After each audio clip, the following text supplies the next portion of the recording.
안녕하십니까. 반갑습니다. 이번 시간에는 사회복지법제론 합격 예상 문제집 제4장 국제법과 사회복지에 대해서 살펴보도록 하겠습니다.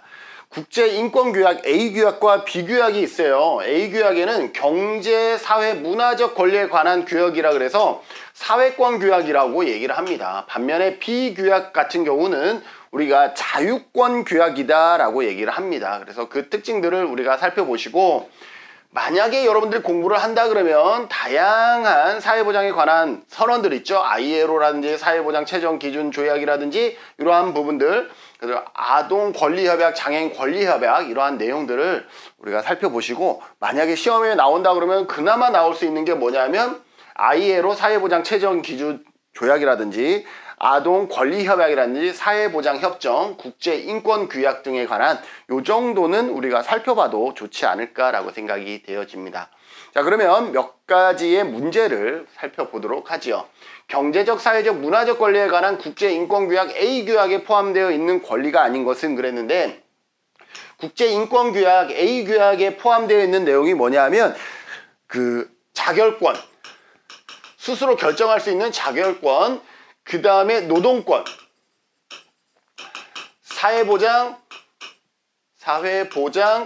수급권, 그 다음에 건강권, 교육권, 이렇게 국제인권규약 A규약, 즉 사회권규약에 포함되어 있습니다. 자, 볼까요? 모든 사람은 자결권, 이거는 뭐예요? 기초하여 그들의 정치적 지위를 자유롭게 결정한다 그랬는데, 얘는 자결권에 대한 설명이고요. 모든 사람이 자유로이 선택하는 노동에 의해 생계를 영위할 권리, 이거는 뭐예요? 노동권이죠. 노동권. 모든 사람이 사회보험에 필요한 사회보장에 대한 권리를 가질, 이건 사회보장 수급권이죠. 사회보장 수급권. 모든 사람이 교육에 대한 권리를 갖는다, 이거는 교육권이죠.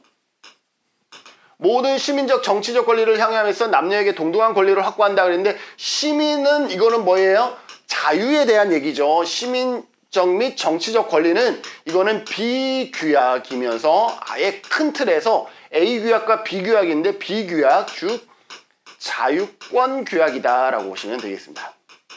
그래서 5번은 B규약에 대한 설명이다 라고 보시면 되겠습니다.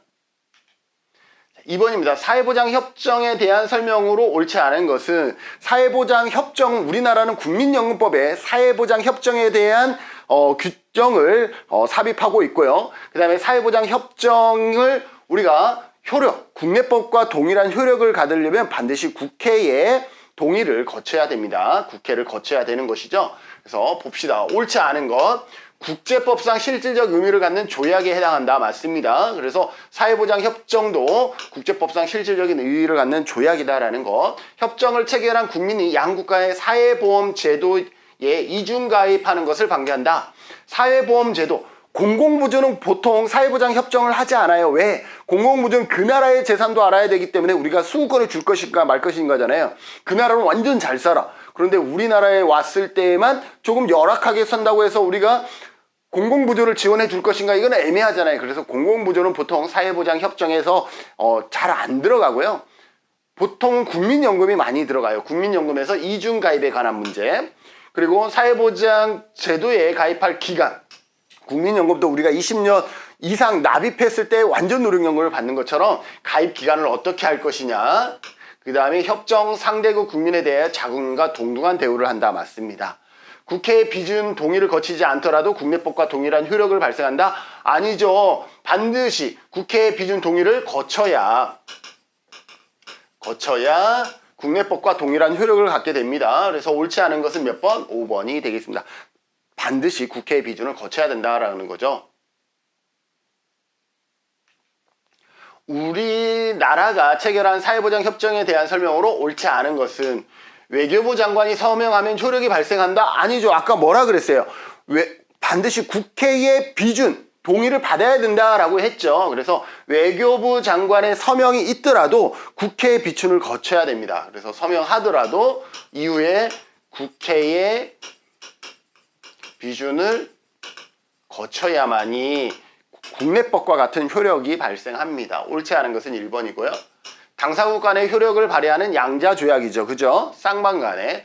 사회보장협정의 대부분은 국민연금에 관하여 체결된다. 방금 설명했죠? 국내법과 동일한 효력을 발휘하게 됩니다. 비준을 거치면 주로 가입기간을 합산하거나 보험료 이중 부담을 면제하는 등의 내용이 포함됩니다. 맞죠? 옳지 않은 것은 몇 번? 1번이 되겠습니다.